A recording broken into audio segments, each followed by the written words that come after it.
আসসালামু আলাইকুম, welcome to my channel Sharmin simple cooking.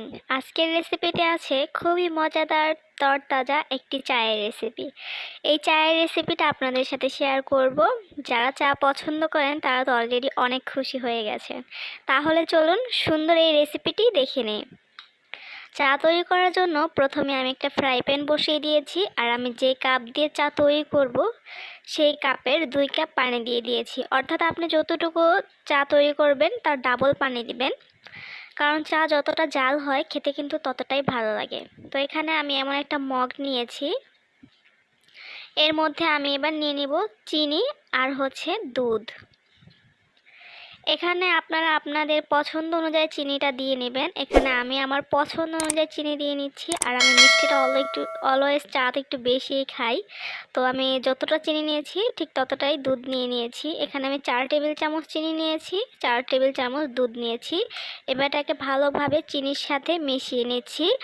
গুঁড়া দুধ দিয়ে যদি চাটা তৈরি করেন, এই ফুটন্ত পানিতে দিলে দুধটা কিন্তু দলা পাকিয়ে যাবে। তো এভাবে যদি চিনির সাথে মিশিয়ে ঢালেন তাহলে কিন্তু আর দলা পাকাবে না, খুব সুন্দরভাবে মিশে যাবে। তো এবার এটাকে আমি ভালোভাবে নেড়েচেড়ে মিশিয়ে নিচ্ছি। তো একটা বলক চলে আসার পর আমি চুলার আঁচটাকে একটু লো করে দেব, যাতে খুব ভালোভাবে চারদিকে এক সমান জাল পায় আর খুব ভালোভাবে জাল হতে পারে। তো কিছুক্ষণ পর দেখতেই পাচ্ছেন কি অবস্থায় আছে। এখন কিন্তু দুধটা অনেকটা ঘন হয়ে আসছে আগের থেকে। তো ফ্রাই প্যানটার সাইডটা একটু খেয়াল করলে কিন্তু দেখতে পারবেন যে কতটা জাল হয়ে গেছে এই দুধের মধ্যে। তো এবার আমি এটাকে একটু ভালোভাবে নেড়েচেড়ে দিচ্ছি।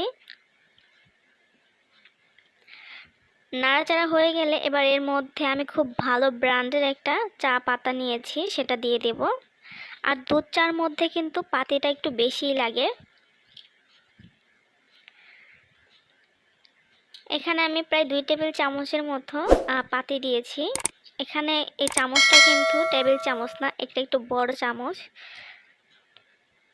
তো আপনারা যতটুকু পরিমাণ চা তৈরি করবেন সেই পরিমাণ বুঝেই পাতিটা ব্যবহার করবেন। আর এটা সবসময় মনে রাখবেন, দুধ চাতে কিন্তু পাতি একটু বেশি লাগে। এবার এটাকে আরও কিছুক্ষণ জাল করে নিব, কালারটা চেঞ্জ হওয়া পর্যন্ত। তো এই যে 2 থেকে 3 মিনিট পর দেখতেই পাচ্ছেন কি অবস্থায়। এখন কিন্তু কালারটা অনেক চেঞ্জ হয়ে গেছে, আর উপরে একটা সর টাইপের পড়ে যাচ্ছে।